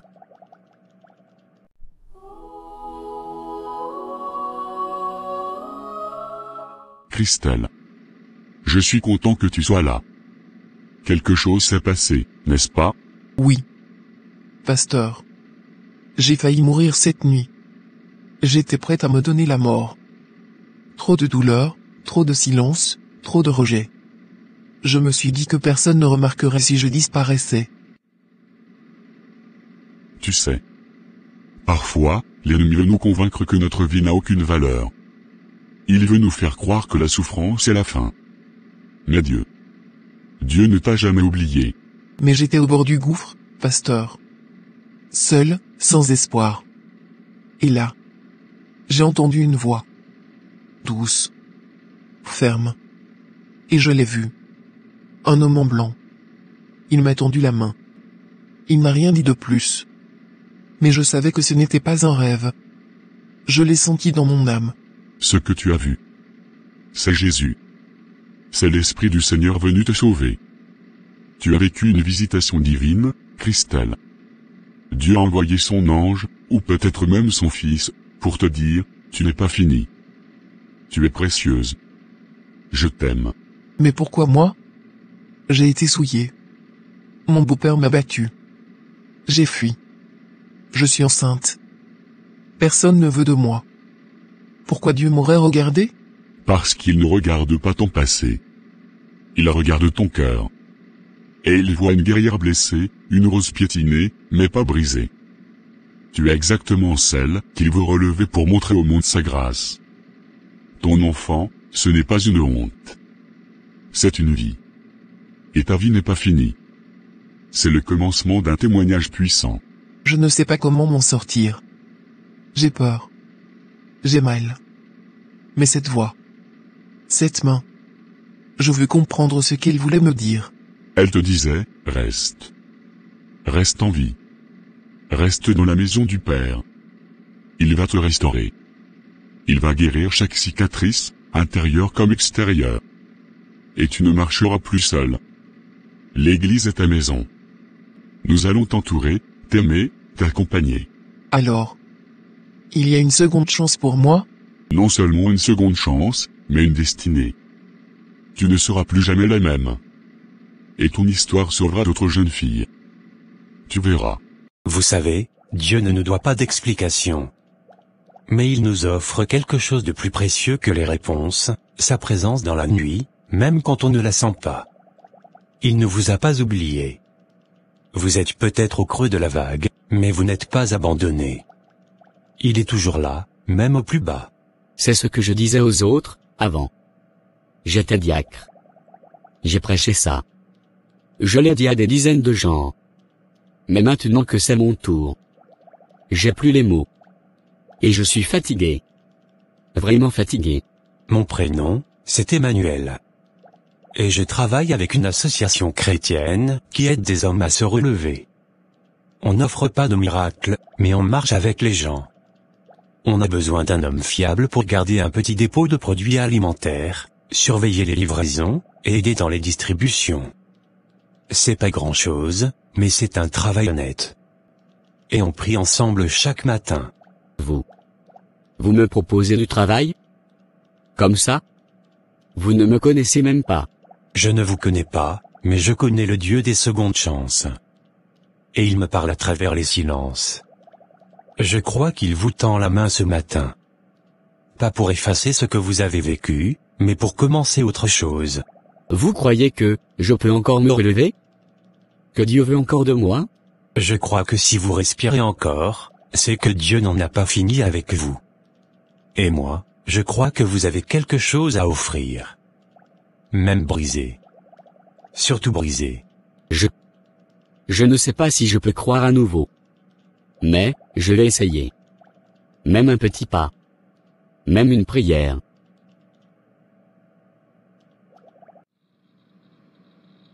David, assieds-toi, tu sembles ailleurs.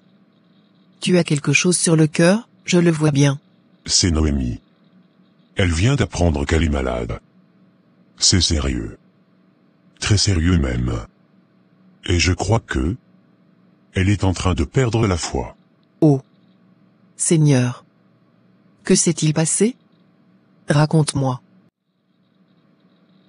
Elle est sortie du cabinet médical ce matin. Le médecin a dit que sa maladie est incurable. Et Noémie, tu sais, elle a déjà tant souffert. Son oncle l'a mise dehors, elle a été rejetée par ceux qui auraient dû l'aimer, et maintenant, ça. Tu sais David, je n'oublierai jamais cette journée où vous avez prié pour moi. Toi et Noémie.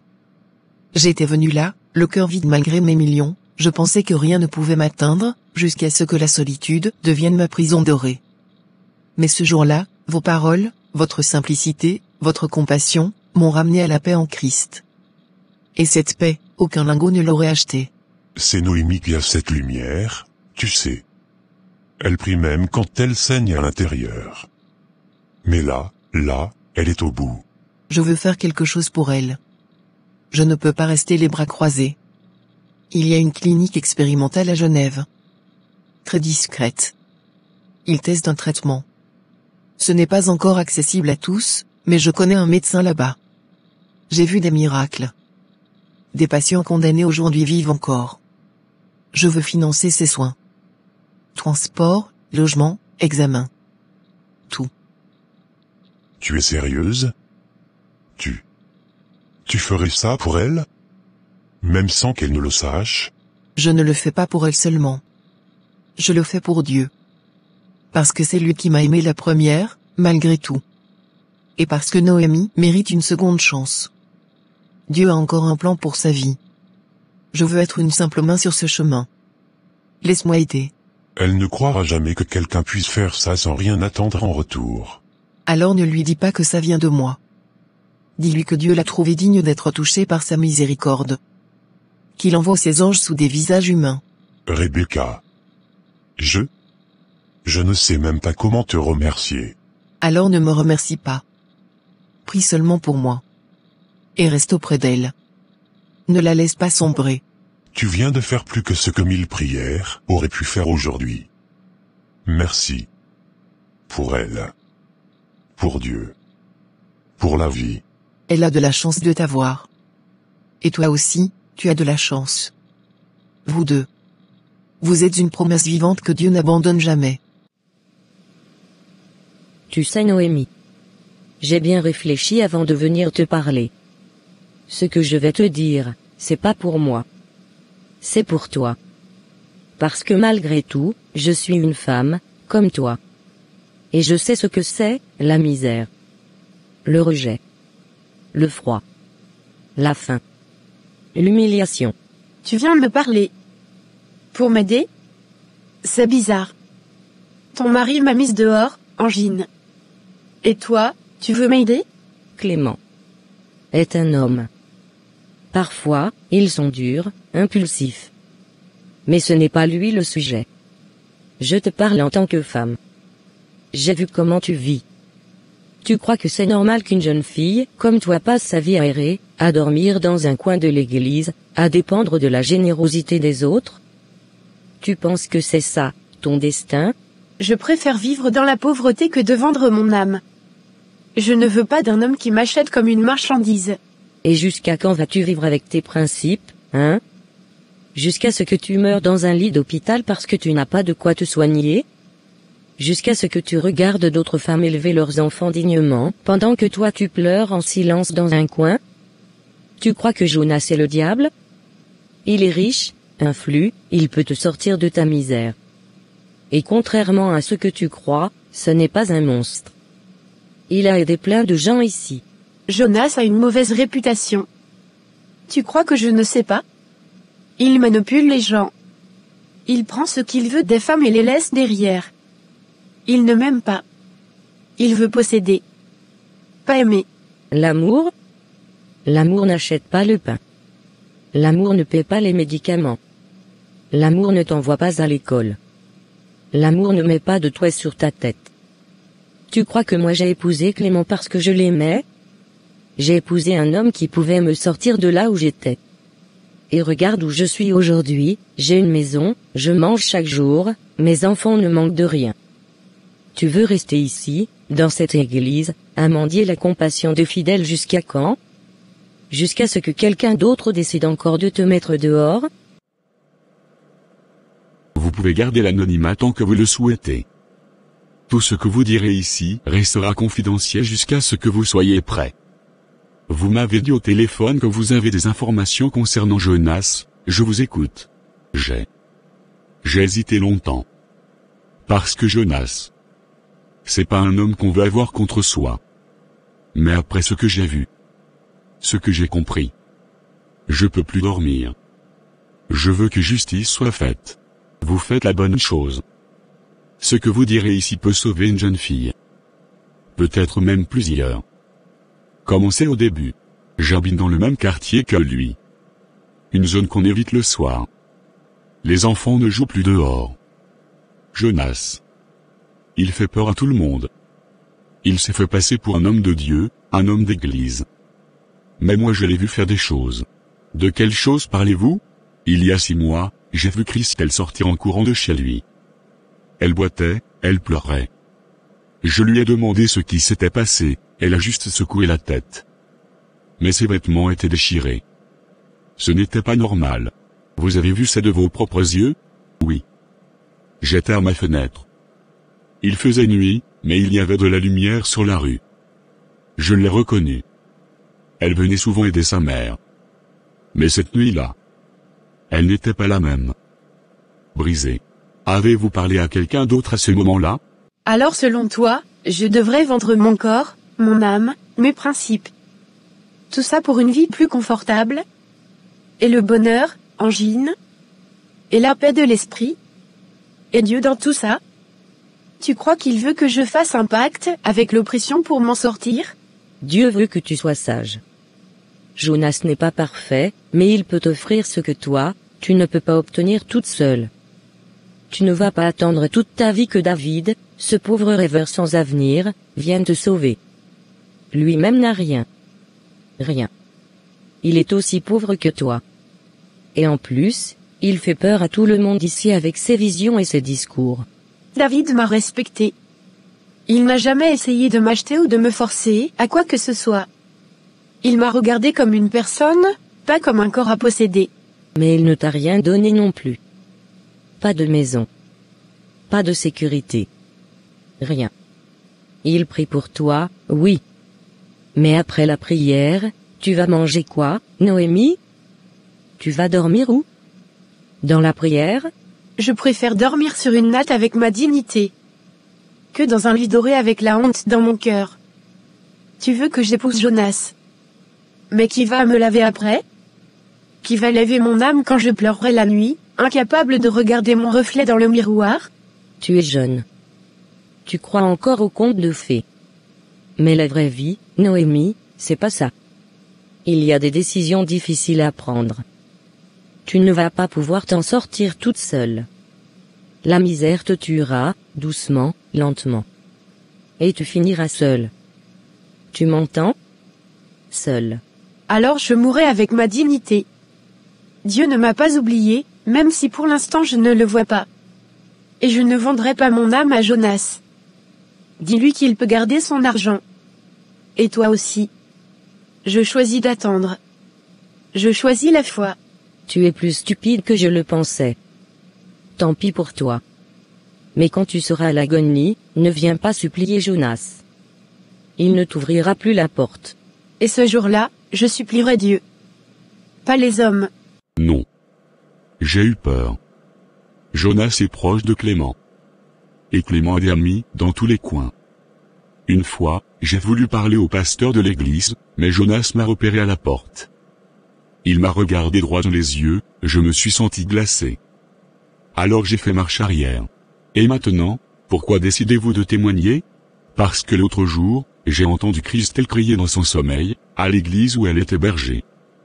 J'étais venu livrer du pain. Elle répète: arrête Jonas, arrête. Là j'ai compris, ce n'est pas un cauchemar passager. C'est un cri de vérité. Et puis j'ai entendu qu'elle avait tenté de se suicider. Elle est si jeune. Vous avez du courage. Votre témoignage peut tout changer. Ce que vous avez vu ce soir-là est fondamental. Je veux témoigner. Je suis prêt à aller jusqu'au bout. Que ce monstre ne puisse plus jamais poser la main sur une fille. Je m'en fiche maintenant de ce que Jonas ou Clément pourrait faire. Mon silence me rend complice. J'ai trop vu de filles se taire. Pas cette fois. Merci, monsieur. Voici une déclaration officielle. Vous n'êtes pas seul. On va assurer votre protection. Avec ce témoignage, nous pouvons lancer la procédure d'inculpation. Que la vérité éclate. Il est temps que Jonas paye. David, merci d'être venu. Nous avons convoqué cette réunion suite à une déclaration grave qui nous est parvenue. Je suis prêt à entendre ce qui m'est reproché, monsieur le bishop. Sarah, une sœur active dans l'église, nous a rapporté que tu utiliserais ton poste pour séduire certaines femmes de la congrégation. Elle parle d'influence, de manipulation émotionnelle, de comportements déplacés. Je savais que ce jour viendrait. Ce que je fais pour l'église, ce n'est pas pour moi. C'est pour Dieu. Mais comme il est écrit, tous ceux qui veulent vivre pieusement en Jésus-Christ seront persécutés. Tu savais que cela viendrait? Explique-toi. Depuis que Noémie a rejoint l'église, certaines personnes jalouses ou mal intentionnées n'ont pas cessé d'attiser la discorde. Clément, Sarah, et même quelques autres. J'ai vu comment le regard changeait. Mais je n'ai rien dit, parce que je sais que Dieu révèle au moment opportun. Donc tu accuses des membres anciens, alors qu'une sœur t'accuse toi? Non, je n'accuse personne. Je vous propose la vérité. J'ai fait installer, avec l'accord du comité de sécurité, 2 petites caméras dans certains espaces sensibles de l'église. Pas dans les bureaux privés, mais dans les couloirs, les zones communes, la salle jeunesse, et l'annexe où les répétitions se font. Tu as installé des caméras. Sans nous prévenir? Avec l'accord du responsable de sécurité et du trésorier. J'ai même pris soin de faire valider le budget par le comité, en appelant cela renforcement sécuritaire pour les activités jeunesse. Pourquoi? Parce que je savais qu'un piège allait être tendu. Tu as des preuves? Voici les images. Je vous invite à les regarder. Vous verrez que Sarah est venue me parler en privé à plusieurs reprises, essayant d'entrer dans mon intimité, et que j'ai toujours gardé mes distances. Vous verrez que c'est elle qui est revenue me voir dans les couloirs, cherchant à provoquer, à séduire même. Mais j'ai tout repoussé, car je suis un serviteur, pas un séducteur. Pourquoi tu n'as pas parlé plus tôt? Parce que je voulais que Dieu me défende. Parce que je ne voulais pas salir les autres. Mais trop, c'est trop. L'honneur du ministère est en jeu. Et mon intégrité aussi. Toutes les vidéos sont datées et horodatées. Rien ne semble avoir été trafiqué. David. Je te présente mes excuses pour avoir douté. Nous allons devoir enquêter sur les intentions réelles de Sarah. Et convoquer Clément aussi. Nous avons peut-être jugé trop vite. Je ne suis pas là pour condamner. Mais que la vérité éclate. Et que Noémie, et tous ceux qu'on a tenté d'éloigner, soient lavés de ces fausses accusations. Très bien. Nous suspendons toute décision jusqu'à l'examen complet des vidéos. Mais en attendant, David, tu restes en fonction. Et sache que Dieu voit. Même ce que les hommes veulent cacher. Merci, Bishop. J'ai confiance.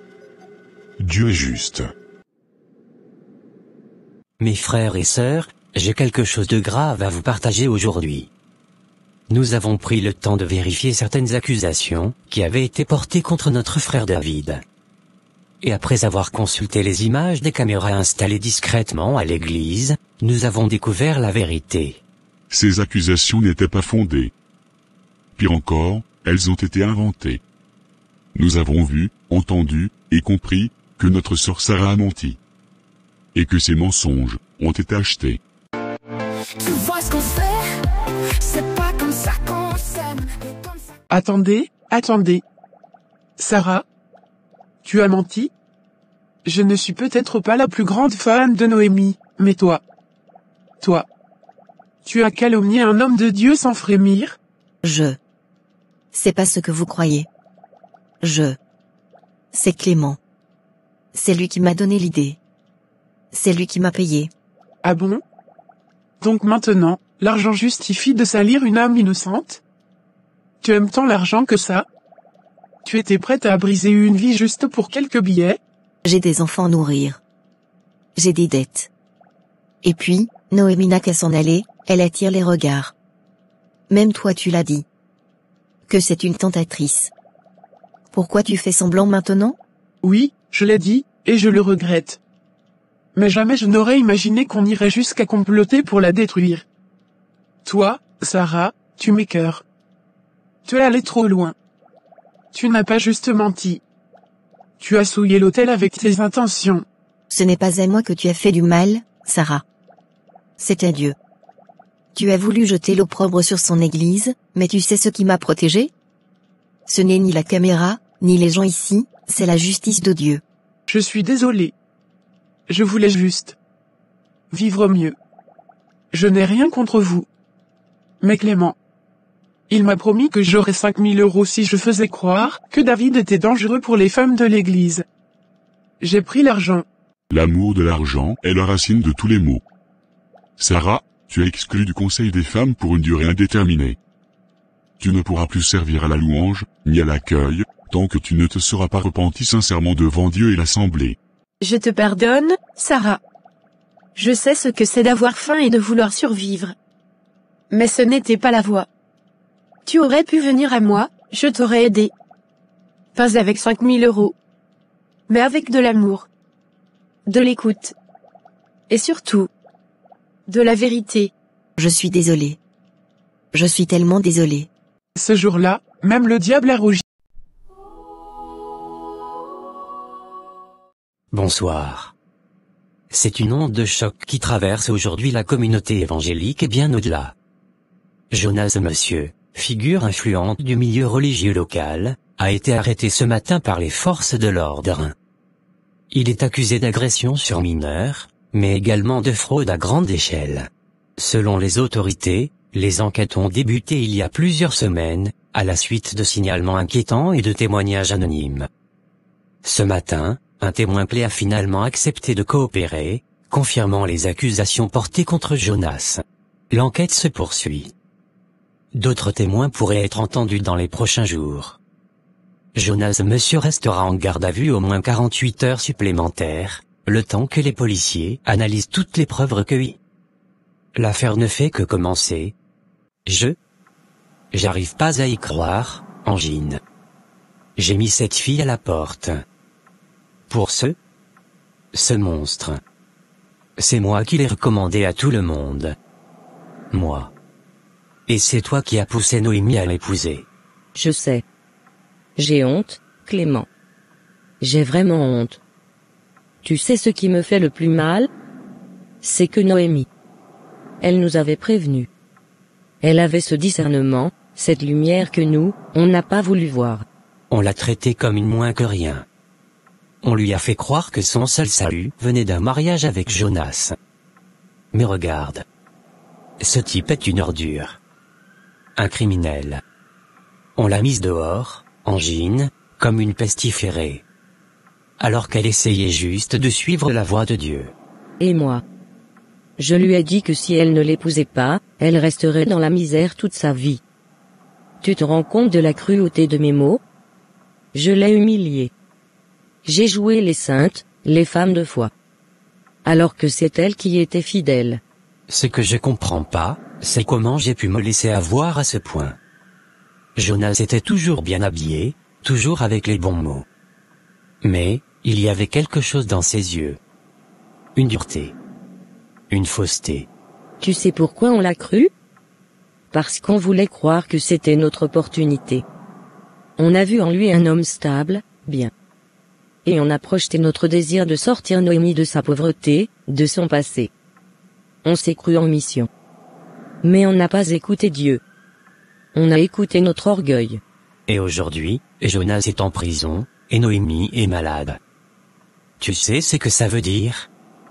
On l'a non seulement abandonnée, mais en plus, on l'a poussée vers la solitude, la souffrance. Et si elle meurt? Si elle meurt sans qu'on ait pu lui demander pardon? On ne mérite même pas son pardon. Mais tu sais quoi? Je vais aller la voir. Même si elle ne veut pas me parler, je resterai assise devant sa porte. Je veux qu'elle sache qu'on a compris. Qu'on regrette. Qu'elle n'était pas folle, ni désobéissante. Elle était juste, courageuse. Moi aussi. On ira ensemble. Et après, on parlera à l'église. Ils doivent savoir. Ce n'est pas Noémie qu'on doit mettre dehors, c'est l'esprit de manipulation, d'apparence, de jugement sans amour. On doit rétablir la vérité. Coûte que coûte. Et dire qu'aujourd'hui même, on essayait encore de la convaincre de s'unir à Jonas. Tu te rends compte? Si l'arrestation avait eu lieu demain, il aurait peut-être été trop tard. Elle a eu le discernement que ni toi, ni moi n'avons eu. C'est elle la vraie sentinelle de Dieu. Pas nous. Alors il est temps qu'on se repente. Et qu'on la soutienne. Peu importe son choix, sa foi, sa maladie, elle mérite qu'on l'aime vraiment, cette fois. Pas avec des conditions. Demain matin. À la première heure. On va la voir. Et cette fois, on se taira. Et on l'écoutera. Noémie? C'est toi, n'est-ce pas? Je suis Rebecca. David m'a parlé de toi. Il m'a raconté ce que tu traverses. Je n'ai pas voulu attendre un jour de plus. C'est pour ça que je suis venue en personne. David vous a parlé de moi? Mais je n'ai rien de spécial. Je ne suis qu'une fille que la vie a piétinée. Je suis fatiguée. Je pensais que Dieu m'avait oublié. Tu sais, parfois Dieu ne parle pas par des éclairs ou des miracles visibles, mais par des personnes qu'il place au bon moment. Il m'a mis ton nom à cœur. Et quand David m'a raconté, ton courage, ta douleur, tes silences, j'ai su. Tu ne peux pas rester ici. Viens. Il y a un avion privé qui nous attend. Mon jet. Je t'emmène là où tu seras soigné dignement. Un jet? Mais, pourquoi moi? Je n'ai rien à donner, je suis brisée, humiliée, ruinée même. Je dors à peine, je mange par charité. Pourquoi vous faites ça pour moi? Je ne comprends pas. Parce que Dieu n'oublie jamais les siens. Et il veut que tu saches qu'il ne t'a pas abandonné. Il m'a béni pour que je puisse bénir les autres. Et aujourd'hui, il veut que tu sois relevé. Vous savez. Cette nuit, je lui ai dit, Seigneur, si tu existes encore pour moi, alors fais quelque chose. N'importe quoi. Mais je n'en peux plus. Et ce matin, vous êtes là. Tu n'as plus besoin de supplier. Il a entendu. Il agit. La clinique où je t'emmène est l'une des plus avancées. Discrète, humaine, professionnelle.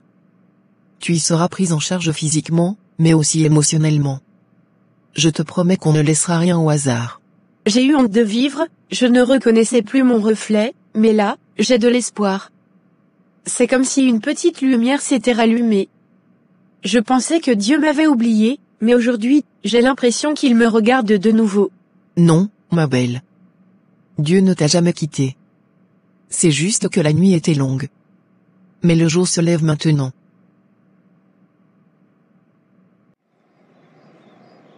Eh bien. Thomas? C'est toi? Je te reconnaissais à peine. Tu es devenu tout beau, dis donc. Salut Clarisse. Oui, c'est moi. J'ai fait quelques changements. On dit que quand Dieu te donne une autre chance, tu dois te rendre digne de cette grâce. Je vois ça. Franchement. Je ne m'attendais pas à te voir comme ça. La dernière fois que je t'ai croisé, tu étais au bord du gouffre. On aurait dit un homme sans lumière. C'est exactement ce que j'étais. Un homme qui avait tout perdu, ma femme, ma foi, ma dignité. J'ai dormi dehors pendant 2 nuits. Et j'ai crié à Dieu dans la rue, comme un fou. J'avais mal, Clarisse. J'étais brisé. Et qu'est-ce qui t'a relevé? Qu'est-ce qui t'a ramené à la vie? Un homme. Un simple homme, mais envoyé par Dieu. Il m'a trouvé dans un coin, affamé. Il ne m'a pas posé de questions. Il m'a tendu la main, m'a offert à manger. Et surtout, il m'a écouté sans me juger. Le lendemain, il m'a proposé un boulot dans son entreprise de menuiserie. Rien d'extraordinaire, mais honnête. Tu as recommencé à zéro. Oui. Et chaque jour, je prie pour ne pas oublier d'où je viens. Tu sais, je pensais que Dieu m'avait oublié. Je lui ai même dit, si tu existes vraiment, pourquoi tu ne m'aides pas? Et il m'a répondu, Clarisse. Pas avec une voix du ciel, mais avec une main humaine, une seconde chance. Je t'ai jugé trop vite. Je croyais que tu étais un homme perdu à jamais. Je suis désolé. Tu n'as pas à t'excuser. Beaucoup ont pensé la même chose. Et parfois, j'y ai cru moi-même. Mais Dieu voit plus loin que ce qu'on montre. Il voit le cœur. Et il donne encore une chance à ceux qui crient à lui, même dans leur nuit la plus sombre. C'est fou. On passe parfois à côté de miracles sans s'en rendre compte. Le miracle, ce n'est pas seulement qu'un homme sale et sans avenir soit devenu propre et utile. Le miracle, c'est que je respire encore, que j'espère encore. Et que je crois de nouveau. Tu crois vraiment que Dieu peut rebâtir des vies? Même quand tout semble en ruine? J'en suis la preuve vivante. Regarde-moi. Ce n'est pas juste un costume ou une coupe de cheveux. C'est une nouvelle vie. Je suis debout. Pas parce que je suis fort, mais parce qu'il m'a relevé. Merci de me partager ça. Je crois que j'avais besoin de l'entendre. Peut-être que... moi aussi j'ai besoin d'un nouveau départ. Il n'est jamais trop tard. Dieu n'est jamais fatigué de nous relever. Même quand le monde entier nous tourne le dos. David, je ne sais même pas par où commencer.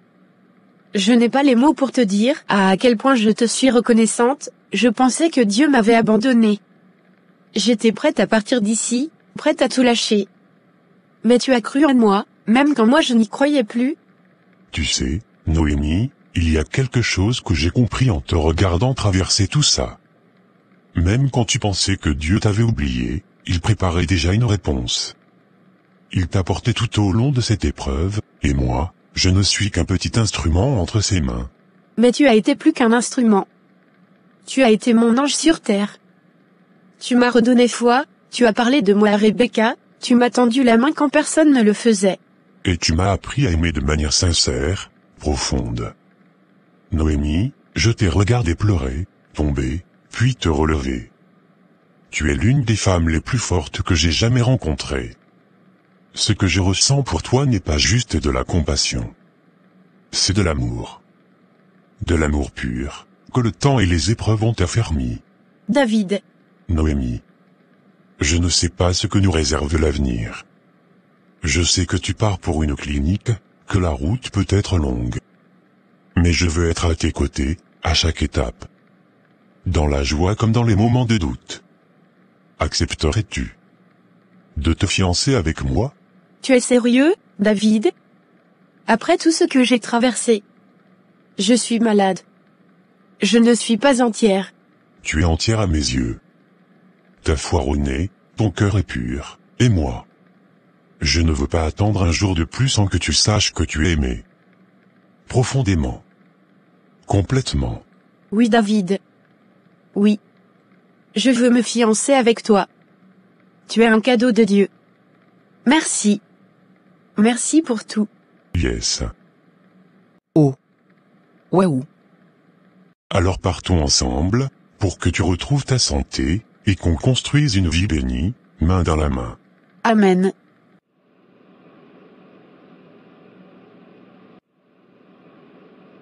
Jésus, tu m'as relevé, oh, tu ne m'as jamais laissé.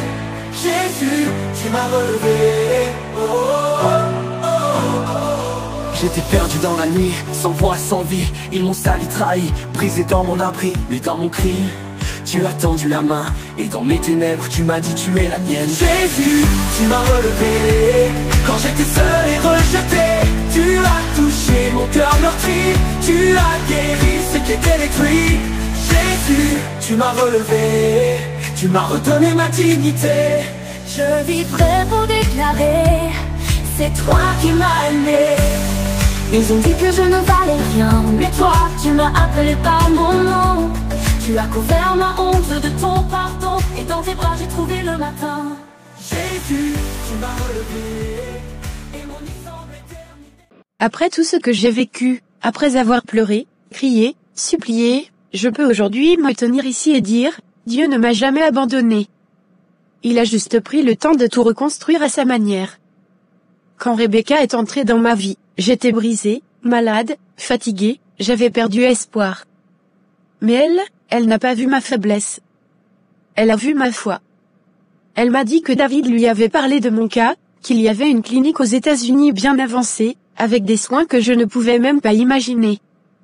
Elle m'a tendu la main, sans rien attendre en retour. Ce jour-là, j'ai compris que Dieu utilise aussi des humains comme instruments de sa grâce. Quand je suis montée dans ce jet privé pour aller me faire soigner, j'ai pleuré tout le trajet. Pas parce que j'avais peur, non, mais parce que j'avais enfin l'impression que Dieu avait entendu mes prières. Je pensais qu'il m'avait oublié. Mais j'avais tort. Dieu était en train de préparer quelque chose que je ne pouvais pas imaginer. Il fallait juste que je sois patiente. J'ai prié, encore et encore. J'ai suivi les traitements, j'ai obéi aux médecins, j'ai gardé espoir. Et petit à petit, j'ai retrouvé la santé. Mon corps est revenu à la vie. Mais surtout, mon âme a guéri. Et c'est là que j'ai compris quelque chose, ce que Dieu donne, il le bénit. Et ce qu'il bénit, personne ne peut le détruire. Pendant mon parcours, j'ai vu des gens riches mais malheureux, puissants mais vides. J'ai compris que la vraie richesse, ce n'est pas l'argent. C'est la paix. C'est l'amour. C'est la présence de Dieu dans nos choix, dans nos épreuves, dans nos triomphes. Rebecca, elle avait tout, sauf la paix. Aujourd'hui, elle voyage dans le monde entier pour aider les plus faibles, pour donner un peu de lumière là où il n'y en a plus. C'est ça la vraie puissance. Et je remercie Dieu de l'avoir placée sur mon chemin. Mon oncle Jean et mon tonton m'ont demandé pardon. Et j'ai accepté. Pas parce qu'ils le méritaient, mais parce que, quand on est chrétien, on ne garde pas la rancune dans son cœur.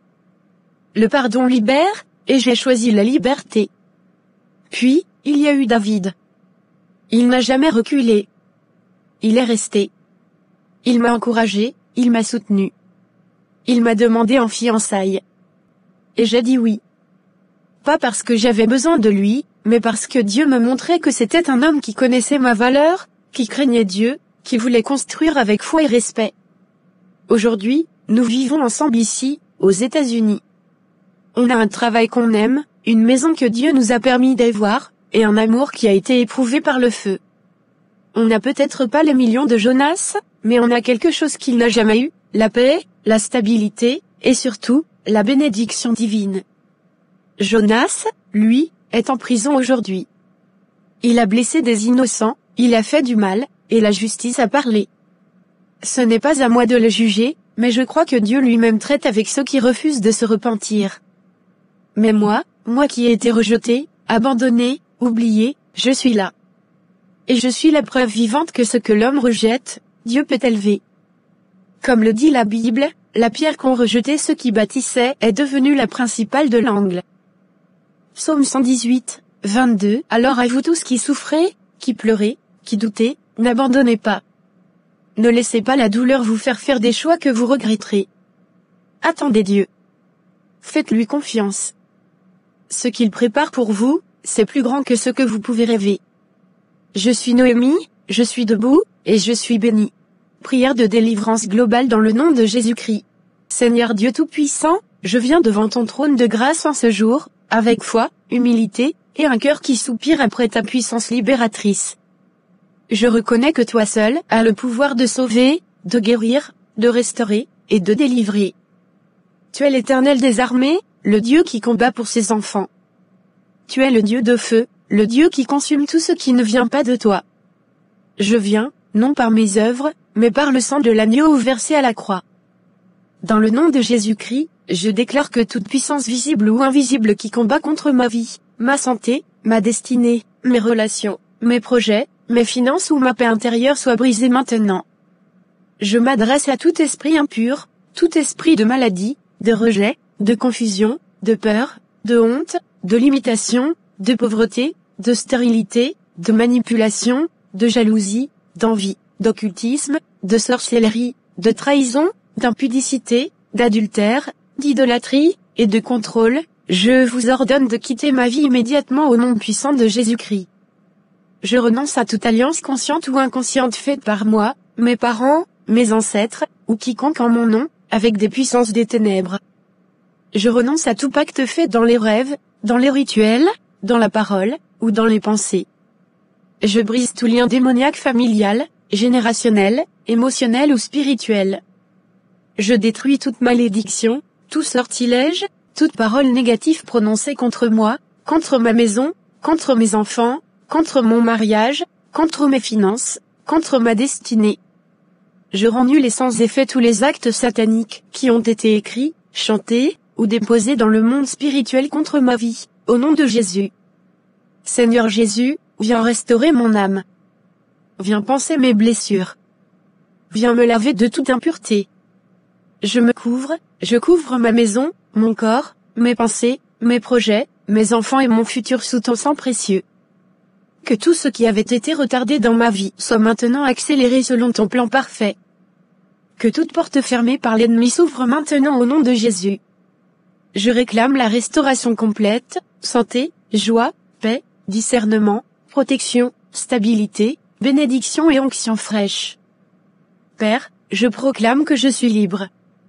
Je suis racheté. Je suis béni. Je suis guéri. Je suis restauré. Je suis protégé. Je suis rempli de ton esprit. Je suis assis avec Christ dans les lieux célestes, au-dessus de toute domination, de toute puissance, et de tout nom qui peut être nommé. Je suis enfant du Dieu vivant, je suis héritier de ta gloire. Seigneur, je prie aussi pour ma famille. Que toute captivité soit brisée dans leur vie. Je déclare la délivrance sur mes frères, mes sœurs, mes parents, mes enfants, mes proches. Je prie pour que les écailles tombent de leurs yeux et qu'ils rencontrent Jésus-Christ comme Seigneur et Sauveur personnel. Toute influence occulte qui pèse sur ma lignée familiale est brisée au nom de Jésus-Christ. Je réclame la lumière du Saint-Esprit dans chaque coin sombre de ma vie. Expose ce qui doit être exposé. Déracine ce qui ne vient pas de toi. Brûle ce qui doit être consumé. Et bâtis-moi de nouveau, Seigneur. Je suis ton œuvre, ton vase, ton temple. Purifie-moi, sanctifie-moi, fortifie-moi. Et maintenant, dans l'autorité que j'ai reçue par le nom de Jésus, je libère la paix dans ma maison. Je libère la faveur divine dans mon chemin. Je libère la grâce dans mes relations. Je libère la prospérité dans mes projets. Je libère la restauration dans mon corps. Je libère la joie dans mon cœur. Je libère l'amour dans mes pensées. Je libère le Saint-Esprit dans chaque domaine de ma vie. Merci Jésus, parce que je sais que tu m'as entendu. Merci parce que je ne suis plus la même personne. Merci parce que tu fais toutes choses nouvelles. Ce que l'œil n'a pas vu, ce que l'oreille n'a pas entendu, ce qui n'est jamais monté dans le cœur de l'homme, c'est ce que tu réserves pour moi. Et je le reçois avec foi, maintenant, dans le nom glorieux de Jésus-Christ. Amen.